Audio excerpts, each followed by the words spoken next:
Bugungi mehmonimiz respublikamizda eng zo'r neyrojarrohlardan biri Baxtiyor Shuhratovich Muhammedaminov. Xalqaro malikaga ega mutaxassis.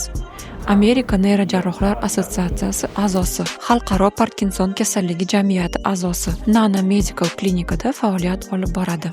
Bu inson odamlar haqida ko'proq biladi, chunki u deyarli har kuni miyani ichki tarafdan ko'radi.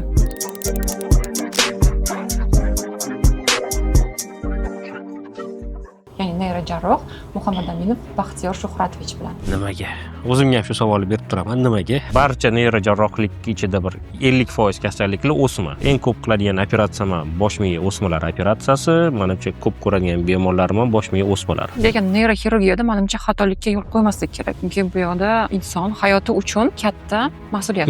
Mendan ham oldin ham aytishgan, mendan ham keyin ham aytishadi. Tibbiyot bu san'at. Harakat qilamiz har bir bemorda yaxshi bo'lishiga, lekin hech kim kafolat bera olmaydi yaxshi bo'lishiga. MRT kerak, yomon narsani inkor qilish uchun. MRT qilamiz, MRTda top-toza, xudoga shukr, o'sma yo'q, hech qanaqa qon quyilishlar yo'q, infeksiya yo'q. Ozgina qon ketib qolsa ham bolalarda qo'rqinchli. Shuning uchun biz har doim gemotransfuziya tayyor turadi. Bolalarga ozgina qon ketsa ham qonni quyib to'ldirib turish.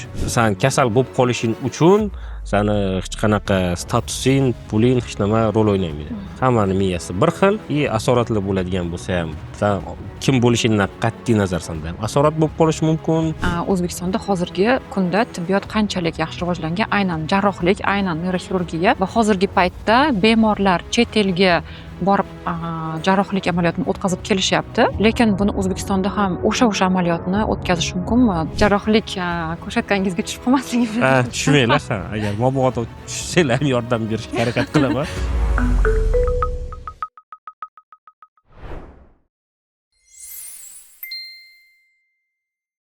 Bu inson odamlar haqida biroz ko'proq ma'lumot biladi, chunki u deyarli har kuni odamlarni miyasini ichidan ko'radi. Bugungi suhbatimiz neyroxirurg, ya'ni neyrojarroh Muhammedaminov Baxtiyor Shuhratovich bilan. Assalomu alaykum, rahmat tashrif buyurganingiz uchun. Baxtiyor, men siz bilan biz birga kursdoshimizni o'qiganmiz, o'shaning uchun Baxtiyor, keling, mana bu mavzudan boshlaylik. O'zi neyroxirurgiya meditsina ichida eng qiyin sohalardan biri. Nimaga shuni tanlagansiz? Nimaga? O'zimga ham shu savolni berib turaman. Nimaga? Menimcha qiziquvchan odam bo'lsam kerak, shunga menimcha neyroxirurgiyani tanlaganman. Sohalar ko'p ham. Terapevtik soha tanlashim mumkin edi. Terapevtik sohada ham juda qiziq, o'ta ham yechilmagan masalalar ko'p. O'ylash kerak har bir bemorda. Xirurgiyada ham ko'p. Shu menimcha neyrojarrohlik shu ikkalasini birga qo'sha oladi-da.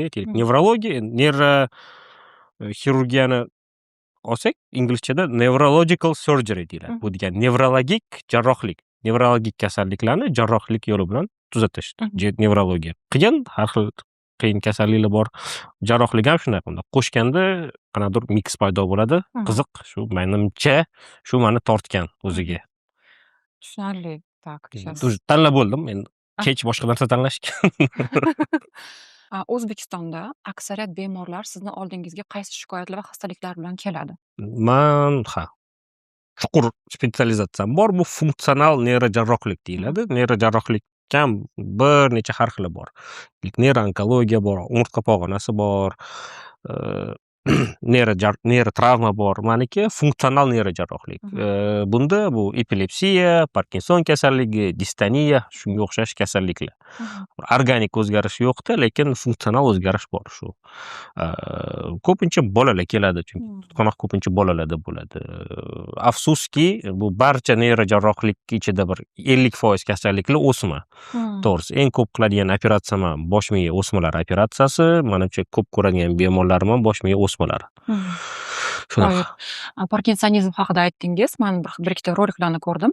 Operatsiya jarayonida, ya'ni jarrohlik jarayonida bemor yotadi va u bemalol vrach bilan gaplashib turib muloqotda bo'ladi. Shu payti u qaltirab turgan paytda ham operatsiya qilishadi. Bu juda ham qiyin menimcha, chunki fokusirovka bo'lish kerak vrach uchun. Bu qanchalik siz uchun boshida qiyin bo'lgan, ya'ni shu bemor bilan gaplashib turibsiz va uni boshi, miyasi ochiq va uni jarrohlik jarayonida ham u bilan gaplashib turibsiz. Shunaqamiz nima bemor uxlagan taqdirda ham biz jamoa bilan gaplashamiz. Endi qo'shimcha bizga yana bir 5 ta odam gaplashsak, 6-chi odam bo'ladi. U bilan ham qo'shimcha gaplashib turamiz. Fokusirovka sifatida agar Parkinsonni oladigan bo'lsa, endi bemor boshi qotirilgan bo'ladi, ramada boshi chayqa surilmaydi. Qattiq turadi. Qilayotganda bizning ham ramamiz bo'ladi. Shunda yoki robotda, neyrojarrohlik robotida qilamiz. Bizga surilib ketishini oldini olib beradi. Endi защита от дураков desa bo'ladi buni tarjima qilsak, shu miya bosh qimirlab ketmasligi uchun kerak. Bemor gaplashib turadi. Bu kerak bizga mikroelektrod recording deydi. Bemor ongida bo'lganda biz elektrod tushirayotganimizda har bir to'qimadan, to'qima emas. Har bir miya qavatidan o'tayotganda, miyani ichidagi qavat ichida bo'lsa, 6 ta qavat bor. Har bir hujayradan o'tayotganda uni boshqacha impuls chiqaradi. Chastotasi har xil. Har xil chastota chiqqanda o'zgarib turadi va biz qaysi nuqtaga tushganini bilamiz. Kelib talamusdan o'tayotganda, subtalamik yadrodan o'tayotganda, ichki kapsuldan o'tayotganda har birining o'zining ovozi bor. Rostdan ham ovozi bo'ladi, apparatda aytaylik, oscillografda chiqib turadi. Biz aytaylik subtalamik yadroga keldik, shu yerda to'xtaymiz deymiz. Chunki nafaqat qo'ling, bu yerda qulog'ing ham ishlash kerak, eshitib turishing kerak va bizda yaxshi neyrofiziologimiz bor, bunga yordam berib turadi. To'g'ri aytdingiz. Boshqa meditsina soha vakillari, masalan, terapevt yoki stomatolog deylik, ular xato qilsa, bu kechirimli bo'ladi. Baribir, balkim bemor sezmasligi ham mumkin, lekin neyroxirurgiyada menimcha xatolikka yo'l qo'ymaslik kerak. Chunki bu yoqda inson hayoti bilan hayoti uchun katta mas'uliyat. Katta mas'uliyatda bo'ladi neyroxirurglar. Hammada katta mas'uliyat kerak. Terapevt ham, misol uchun, terapevt ham noto'g'ri tabletka bersa infarkt bo'lib qolishi mumkin. Bu ham mas'uliyat.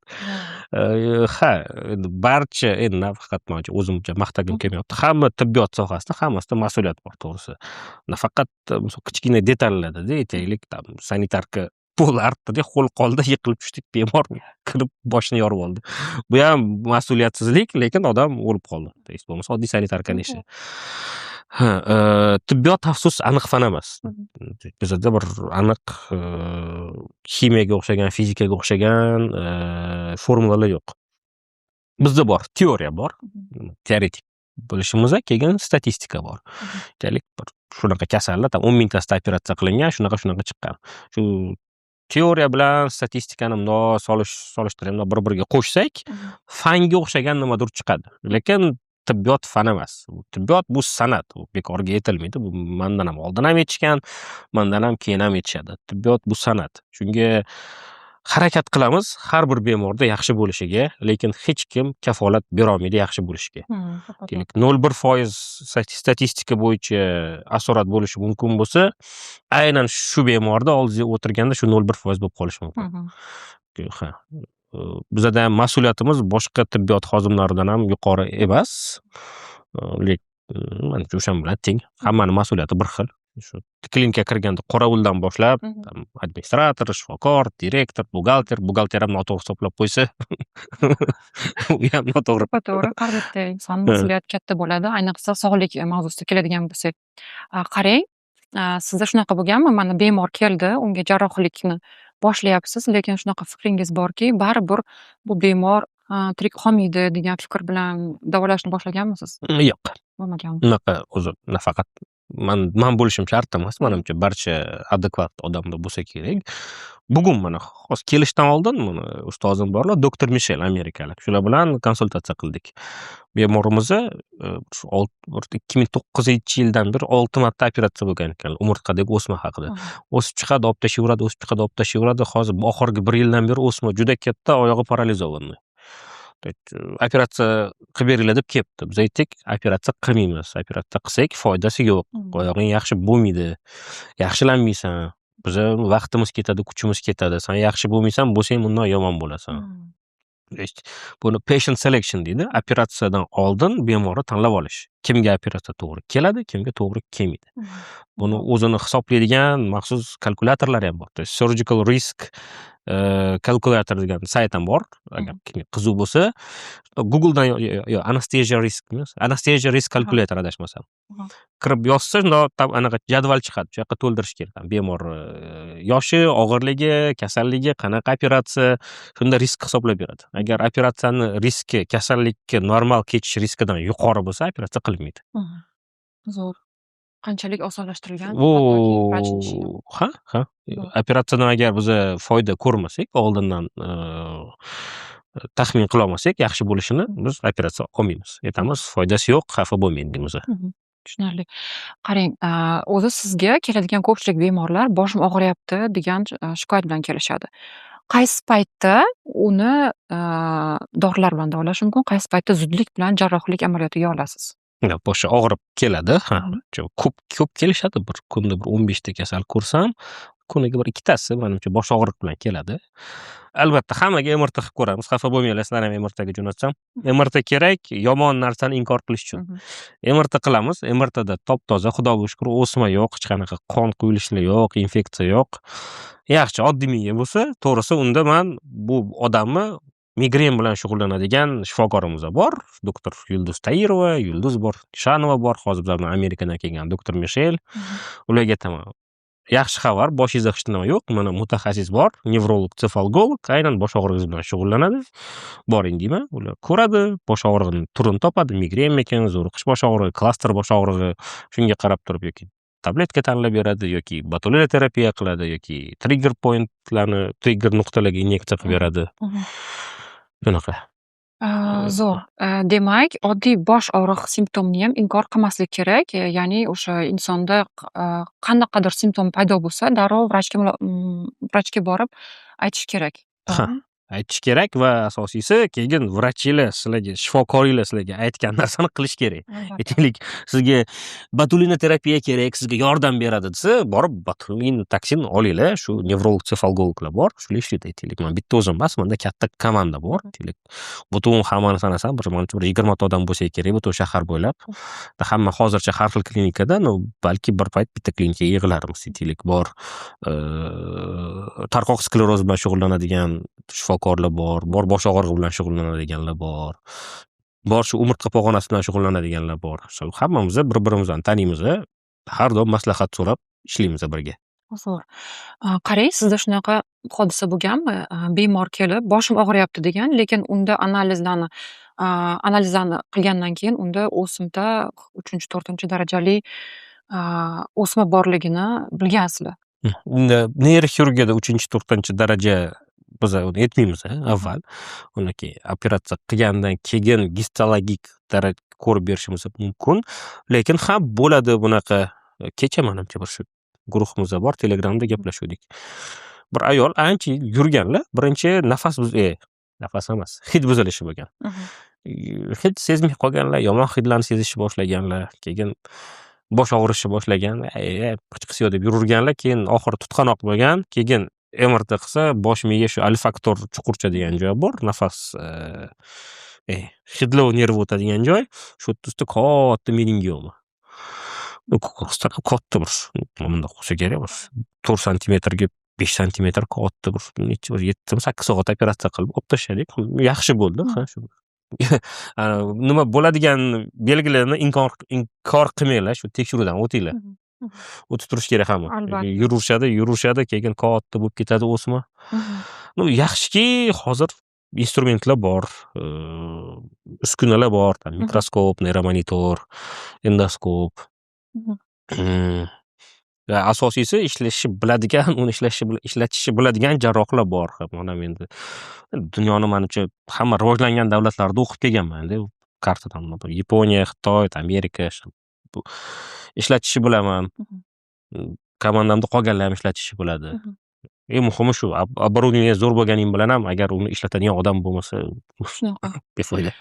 Endi siz amaliyotingizda har bitta bemor og'ir bo'lsa kerak, lekin ularning ichida eng og'irini eslay olasizmi? Nima kasallik bo'lgan shunda? Og'ir endi nisbatan albatta hammasi.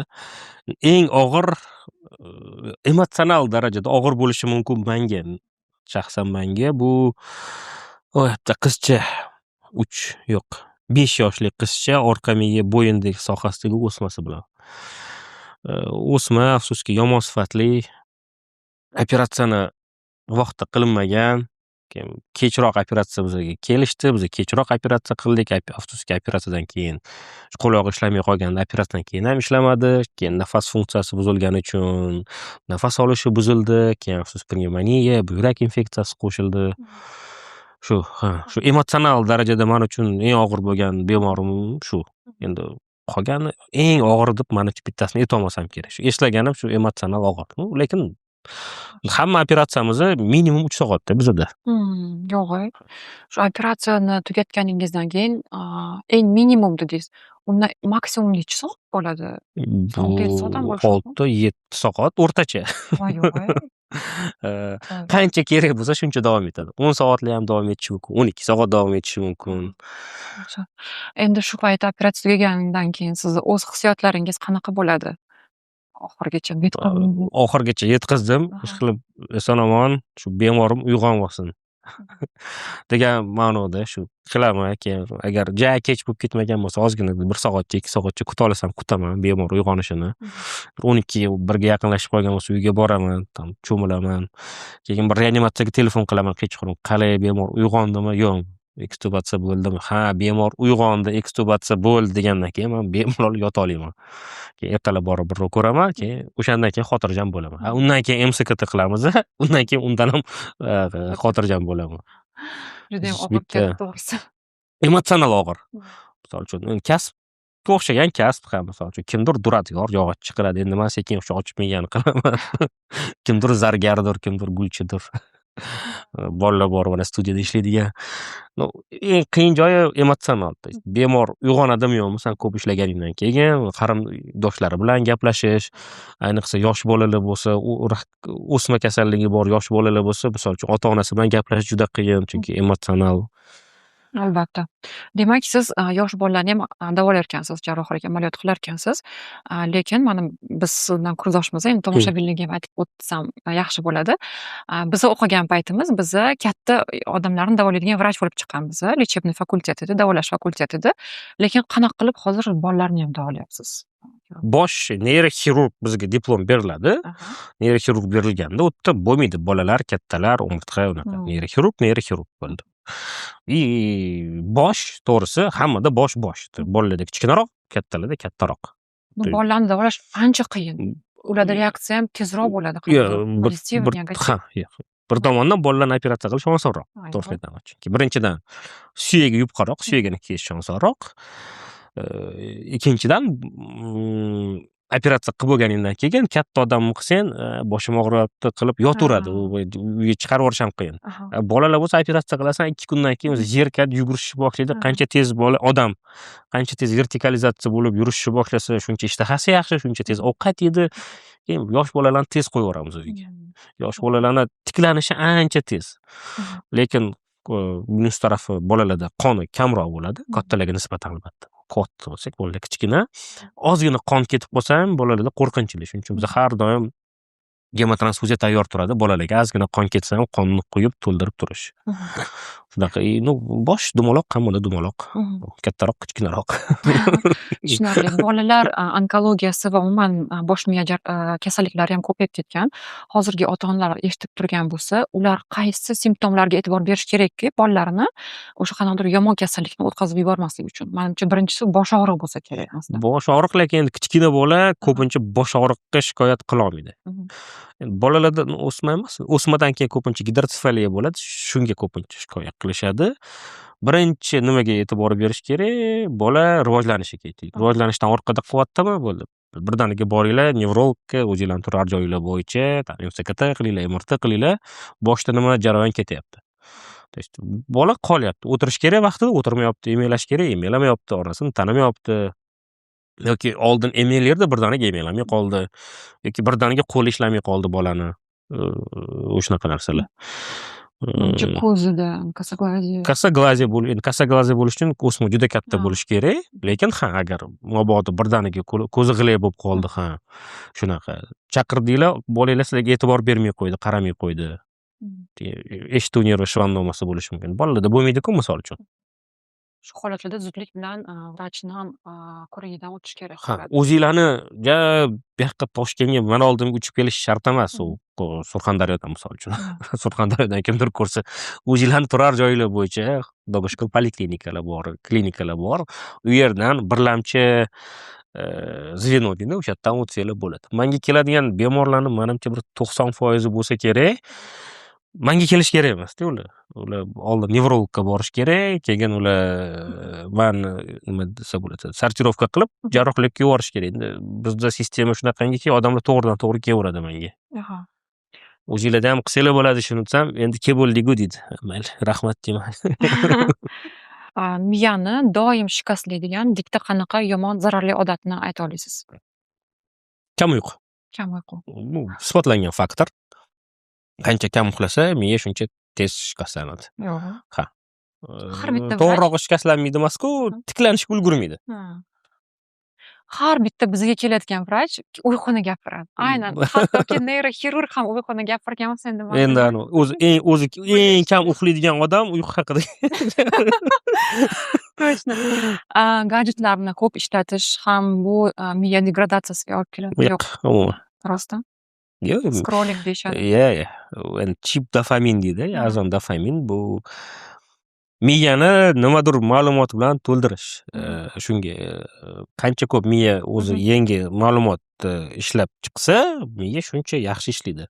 Qachon bo'ladi aksincha, gadjetlar ham yo'q, hech nima yo'q-da, qanaqa debdi, rivojlanish yo'q. Har kuni однообразие, bitta narsa shu, bitta aytaylik bir qishloqda uychasi bor, har kuni bitta ish qilaveradi. Tam turadi, yuvinadi, tam sigiriga qaraydi, qiladi, bir xil.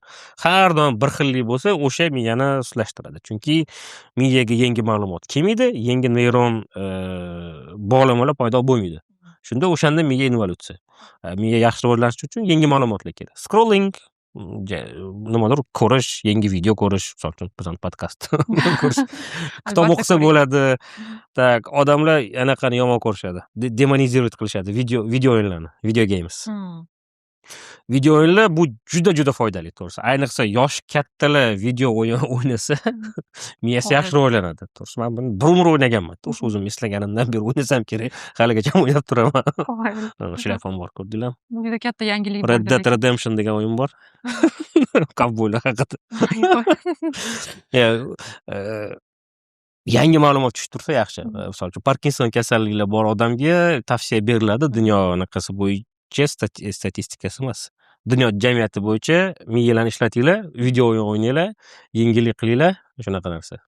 Qanaqa yangi ma'lumot tushib tursa, misol uchun PlayStation o'ynash uchun sani qanaqa yaxshi bo'lish kerak, mikromotorikang yaxshi bo'lish kerak. Plus o'ylashing kerak, qanaqa bo'ladi, reaksiya, kelajagini prediction deydi. Bo'layotgan narsani taktika qilishing kerak, nima bo'lishini oldindan bilib turishing kerak.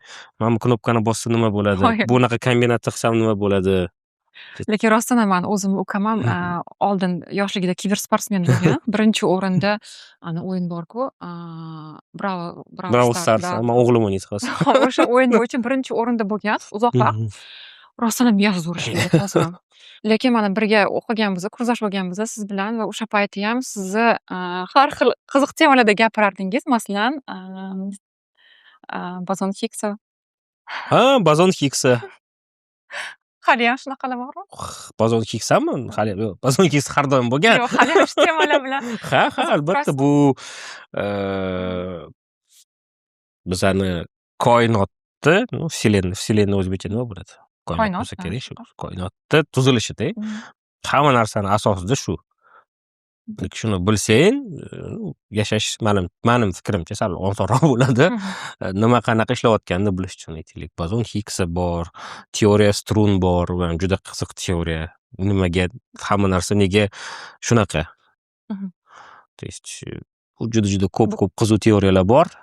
Ba'zilari isbot, misol uchun Newtonovskiy fizika bilan kvantoviy mexanika bor-da, katta obyektlar bilan kichkina obyektlar. Katta obyektlarda bizda katta massaga kichkina massa tortiladi-ku, Newton. Xuddi shuni mikro anaqada olsang, kvantoviy merda olsang, u ishlamaydi. Nimaga ishlamaydi? Hech kim bilmaydi. O'sha bor, bozon Higgsa bilan teoriya strun bog'lab turadi. Shu bir-biriga ikkita teoriyani, ham hali yetib kelmadik isbotlashga. Lekin yo'ldamiz. Qoyil. Lekin manimcha bu qoidalarni bilgan odamlarga hayot formulalari osonroq bo'lsa kerak har xil. Ha? Qoidalari tushunishi osonroq bo'lsa kerak. Balki. Mayli, Endi bu chetlashmaylik anaqa meditsinada. falsafada bu. Falsafa deganingizga yana bitta falsafali bitta savolim bor. Qarang, miya ichki tarafdan ko'rib, hayot haqida qanaqa fikrlaringizni o'zgartirgansiz? Miya ichidan turib. Ichidan ko'rib turasiz-ku. Ha. Masalan, hayotga bo'lgan qanaqadir nazaringiz o'zgarib ketgan shundan keyin. Teskari. Mhm. Shunaqa bo'lgan uchun hammaning miyasi bir xil. To'g'risi, hammani operatsiya qilasan, tam boy bo'ladimi, kambag'al bo'ladimi, hammaning miyasi o'sha bir xil, o'sha yog'dan, qon tomirlardan tashkil topgan miya. Va san kasal bo'lib qolishing uchun sani hech qanaqa statusing, puling hech nima rol o'ynamaydi. Hammani miyasi bir xil, asoratli bo'ladigan bo'lsa ham, san kim bo'lishingdan qat'iy nazar sanda ham asorat bo'lib qolishi mumkin. Hech kim bo'lmasang ham yaxshi bo'lib ketishing mumkin. Misol uchun eng zo'r emas. Eng zo'r bemorlar, to'g'risini aytaman, nima deydi, bo'mishlar deydi o'zbekchasi. Yo'q. Ularni chidamli bo'ladi. Endi hayot qiyin bo'lgan shunaqa bo'lsa kerak. Shunaqa katta miyasiga qon quyiladi, boshqa odam bo'lsa o'lib qolar desan, operatsiya qilasan, zo'r chiqadi, kerak, qimmat dorilar ham kerak. Masalan, oddiy dorilarni qilasan, o'zi o'lib turib yugurib chiqib ketishadi-da. Boshqani qilsa, yotaveradi, og'ir bo'lib, endi bilmaysan, ikkalasi bir xil kasallik. Zo'r javob bo'ldi. Tak, agar sizga tribunadan gapirish imkoniyati berishganda, sizni O'zbekistondagi 38 million aholi eshitib turganda, o'zingizni malakangizdan kelib chiqib, ularga nima maslahat bergan bo'lardingiz? Tibbiy maslahatmi Tibbiy yo maslahat. Mayli, tibbiy emas, har xil 3 ta maslahat deylik, top 3. odamlargami yo amaldorlarga, odamlarga? Sog'liq haqida maslahat. Shunaqami? Aha. Ha, sog'liq haqida maslahat. Tak, sistema haqida. Birinchisi, o'zi shifokorlarni hurmat qilinglar. O'qituvchilarni hurmat qilinglar. Davlatni barcha davlatni sotsiologik ko'rsatkichi bu tibbiyoti bilan o'quv tizimi. Albatta. Agar davlat yaxshi rivojlangan bo'lsa, tibbiyoti bilan o'quv tizimi yaxshi bo'ladi va xuddi teskarisi, agar sizlarning davlatni tibbiyoti yomon bo'lsa, bu degani butun davlat ham yomon degani. Tibbiyot bilan o'qish yaxshi bo'lsa, yaxshi. Birinchisi bo'lsa, mayli. Ikkinchisi, ko'proq harakat. Eng muhimi harakat. Qancha ko'p harakat qilsanglar, shuncha bo'ladigan kasalliklar kamroq bo'ladi. Bor kasalliklarni ham reabilitatsiya qilish shuncha tez bo'ladi va o'zinglarni yaxshiroq his qilasizlar. Uchinchisi, yaqinlar bilan ko'proq vaqt o'tkazinglar. Bir tekshiruv bo'ldi Amerikada, menimcha 2 oymi, 3 oy oldin o'qidim shekilli. Men ham eshitdim, o'qidim shekilli. Yoshi katta odamlar o'zini nevaralari bilan vaqt o'tkazsa, ularda kognitiv o'zgarishlar va gap o'zgarishlari shuncha yaxshi. Qancha ko'p bolalar bilan vaqt o'tkazsa, shuncha uni miyasi yaxshiroq ishlaydi, oddiy qilib aytganda. Chunki bola bilan gaplashish kerak nimadir haqida, bolalar hamma biladi, har xil savollar so'rayveradi, unga javob topish kerak va bolalarga qattiq gapirish kerak, eshitish uchun, chaqirish uchun, bu shu ovoz bog'lamlarini yaxshilaydi. Zo'r javob bo'ldi. Yaqinlar bilan vaqt o'tkazsanglar, o'zinglarni baxtliroq his qilasizlar. Albatta. Boshqa gormonlar ishlab chiqaradi. Va boshqa baxt gormonini ishlab chiqaradi. Dopamin, serotonin, oksitotsin. Zo'r. O'zbekistondagi tibbiyot haqida gapirdingiz. Keling, shu haqida to'xtalaylik. O'zbekistonda hozirgi kunda tibbiyot qanchalik yaxshi rivojlangan, aynan jarrohlik, aynan neyroxirurgiya va hozirgi paytda bemorlar chet elga borib jarrohlik amaliyotini o'tkazib kelishyapti. Lekin buni O'zbekistonda ham o'sha amaliyotni o'tkazish mumkinmi? Hattoki chet eldan ham zo'r effekt, natija olish uchun. Boshqa sohalar haqida gapirmayman, o'zim soham haqida gapiraman, boshqalarni bilmayman, to'g'risi. Ko'pchilik buni qadriga yetmaydi. Agar chet elda ko'p bo'lgansiz, O'zbekistondagi tibbiyot juda qulay. Bunaqasi balki bo'lishi mumkin bir qanday Afrika davlatlarida, misol uchun. Sizlar shifokorga O'zbekistonda bir kunda kira olasizlar. To'g'risi, bir kunda aytaylik, neyrojarrohga endi menga ba'zida bo'ladi 2-3 kun kutish, chunki operatsiyam bo'lgani uchun. Lekin misol uchun Amerikada neyrojarrohga kirish uchun odamlar oylab kutadi. Nevrologga kirish uchun u ham xuddi shunaqa, bir necha oy kutish kerak. Nevrologga kiradi, bir necha oy kutadi, undan keyin jarrohga kiradi. Bir necha oydan keyin uni operatsiyasi yana bir necha oydan keyin mo'ljal qilinadi-da. O'zbekistonda bu judayam qulay. Sizlar oldimga kela olasizlar, aytaylik masalan, ko'raman, operatsiya kerak bo'lsa, shu haftani o'zida operatsiya qilib bersa bo'ladi. Bunaqasi dunyoda kam. Chet elda kimdir o'qib, ishlab, yashab kelgan bo'lsa, buni qadriga yetadi. Aytaylik misol uchun, Buyuk Britaniyada 6 oy kutasan o'ziga olish uchun. O'zbekistonda bir kunda MRT ola olasan. Bir kunda olasan, shu kunning o'zida javobi chiqadi, qo'lingga berishadi. MRT qilib. Boshqa joyda bunaqa narsalar kam. Jarrohlik bo'lsa, hozir jarrohligimiz endi neyrojarrohlik, o'zim haqida aytaman. Bizda hozir yuqori darajada. Ba'zi klinikalarda, viloyatlarda ba'zi uskunalar yetmaydi. Ba'zilarida bo'lsa juda yaxshi bor, yaxshi qilingan, lekin hammasi odamga taqaladi. Aytaylik misol uchun Parkinson kasali haqida oladigan bo'lsak, buni O'zbekistonda men bajarib kelaman komandam bilan. Natijalar yaxshi, faqat sekin bo'ladigan narsa. Operatsiya qilgandan keyin yarasi bitish kerak, bitgandan keyin 2 haftadan keyin, 3 haftadan keyin stimulyator yoqasan, keyin har 2 hafta uni nastroyka qilib yurish kerak. Sozlab turish kerak, nevrologdan komandasi. Shu ko'pchilik chet elda yaxshiroq qiladi deb chet elga boradi, chet elda qildiradi, keladi, qilgandan keyin ular aytmaydiki, har 2 hafta buni sozlab turishing kerak deb. Pul ketkazib yuboradi, pul olgandan keyin bo'ldi. 2 3 ta kasalim bor, operatsiya qilgan, yarasi ochilib qolgan. Manda ham unaqa bo'lib qolishi mumkin, yara ochilib qolishi. Men bemorni chaqiraman, yotqizaman, buni ochaman. Gnoyni yiringlagan bo'lsa, gnoyni xirurg bilan qaraymiz. Yaxshi bo'lsa, o'zim qilib, obrobotka qilib qayta tikib qo'yaman batareyani yoki boshini ochib, tozalab tikib qo'yaman yana. Ular unaqa qilmaydi. Qilgan mana 6 oydan beri boshi ochiq bemor, elektrodda simlar ko'rinib turibdi. Turkiyaga shu bordik dedi, tortib просто natijni shov qilib qo'ydim dedi. Keyin endi hech nima bo'lmaydi, chunki yara ochilib ketgan u. Uni ochib kosmetik chok bilan qilish kerak-da. Keling endi olib tashlash kerak buni, amaki olib tashlamasam agar ensefalitdan o'lib qolasiz, oldirmoqchi emaslar. Unaqa o'zingiz bilasiz. To'sh anaqa pul to'lab qo'ygan uchun endi qizg'anyapti uni olib tashlashga. Bu shunaqa yoki o'lib qolasiz beryapman, hali ham kelmadi shundan keyin. Lekin mana chet elda akam yashaydilar, ular aytadilarki, meditsina shunchalik noqulay chet elda, undan ko'ra kasal bo'lmagan yaxshi. Kasal bo'lmagan yaxshi.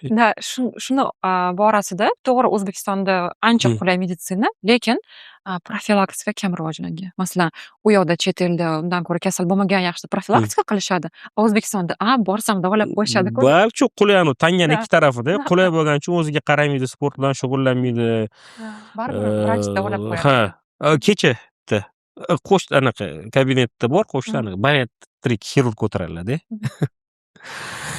Keldi qiz, yosh 23-24 yosh bo'lsa kerak, emas, to'g'risi keldi-da. Bariatrik operatsiya qilib bering deb so'radi-da. Shuni qildi, keyin chiqqandan keyin ham yo'q, qimmatli qildi deb aytibdi menga doktor. Keyin o'ylayman, shu eng arzoni ovqat yemaslik-da. Ovqat yemasa oziydi-da. Yo, shu profilaktika qilmasdan shu operatsiya qildirmoqchi-da. To'g'ri, zo'r yangiliklar aytdingiz. Oxirgi savolim qoldi. Siz ham vaqtingizni olmayman. Bilaman, juda ham ko'p ishlaringiz bor. 4 ta klinikada ishlaysiz, boshliq rolida ham ishlaysiz. 2 ta farzandning otasisiz, oilangiz bor. Deyarli har kuni jarrohlik muolajalarini qilsangiz kerak, bunaqa aktivlik bilan va chet ellarda o'qib kelgansiz. Hammasiga qanaqa qilib ulgurasiz? Hech qanaqa. Ulguraman deb aytolmayman. Bor harakat qilaman maksimal ulgurishga. Juda ham ko'p baribir. Qanaqa o'xshagancha. То есть bilmayman, mani fikrimcha men ulgurmayman. То есть yaxshi mani komandam bor, nevrologlar bor, yaxshi aqlli nevrologlar bor, xirurglar bor, aytaylik, agar nimadir kerak bo'lsa menga yordam berib, dedi, prikryovat qilib turadigan, tam oddiy narsa bo'lsa o'zlik ko'rib beradi. То есть mensiz ham ko'p ish bitadi, xudoga shukr. Meni endi nima deydi, boshqaruv, endi hech qanaqa men ofitsialniy boshqaruv titulim yo'q, endi komanda bor, endi komandada menimcha shu neofitsialniy shu liderlardan bittasi bo'lsam kerak. Hamma o'zini ishini qilib boshqarib turadi. Endi meni kelajakdagi maqsadim ham hamma narsani avtonom qilish. Men bo'lmasam ham o'zim ishlay yurish kerak hamma narsa. Misol uchun bir oyga qayerdir ketib qoldim, hamma ish o'zi bo'laversin. Aytaylik, ba'zi bemorlar aynan faqat meni ko'rmoqchi bo'lsa, jon deb kutib turinglar, men qaytib kelaman, ko'rib beraman. Boshqa payt komanda bor, komanda o'zi ishlayveradi, ko'raveradi. Kelik, men qachondir balki bir klinikani boshlig'i bo'lib qolsam ham, men shuni xohlayman-da, maksimal avtonomlik. есть hozir ham bor ba'zi klinikalarda direktor hamma narsaga qarab yuradi. Tam sanitarkalarga qaraydi, dokumentlarga qaraydi, buxgalter bunaqa bo'lishi kerak emas-da. Hammani o'zining ishi bo'lishi kerak, maksimal avtomatizatsiya bo'lishi kerak. Ba'zi ishlarni robotlarni o'zi qilishi kerak, odam ham shart emas. Judayam zo'r. O'zbekistonda bunaqa zo'r mutaxassis vrach, neyroxirurg bo'lganidan man judayam faxrlanaman. Undan tashqari ko'zyosh bo'lganimiz uchun ham shunaqa yosh bo'lishiga qaramasdan katta yutuqlarga erishgan. Sizga Hali ham yoshmiz. hali ham yoshmiz-da. O'xshamaydi. Unaqa o'zimni his qilmayman. Sizga ishlaringizga omad tilayman. Bundan ham ko'p yutuqlarga erishing albatta, lekin biz sizni jarrohlik ko'rsatgangizga tushib qolmasligimizni Tushmanglar, agar mabodo tushsanglar ham yordam berishga harakat qilaman. Imkon bo'lsa, mani eng sizlarga yaxshi tilagim, mani kasalim bo'lmasligiga harakat qilinglar. Endi bo'lib qolsanglar yordam beraman albatta. Rahmat. Menimcha tomoshabinlar uchun ham judayam qiziq podkast bo'ldi. Shuncha ma'lumotlarni berganingiz uchun judayam katta minnatdorman. Rahmat chaqirganinglarga. Bo'ldi. Закончили.